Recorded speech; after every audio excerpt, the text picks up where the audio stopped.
Au moins 2000 gilets jaunes, peut-être plus, dans les rues d'Alès, venus de Nîmes, du Vaucluse et de l'Ardèche. Défilé non autorisé, dans le calme, avant les premières heures.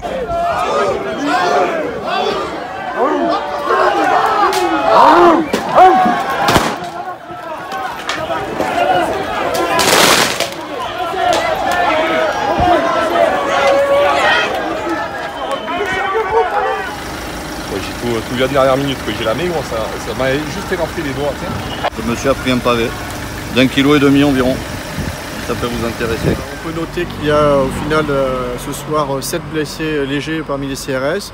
On a dénombré un gilet jaune blessé qui a été évacué.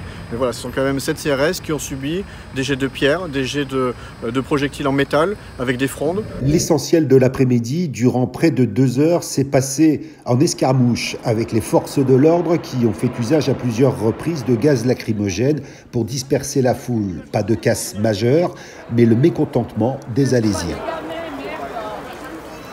Vous êtes des adultes, là.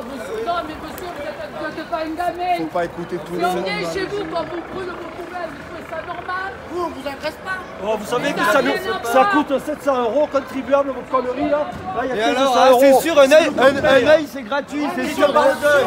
C'est évident, ils ont tourné autour, ils sont venus par le nord, par le sud. Ils voulaient en découdre avec les policiers et ils l'ont fait.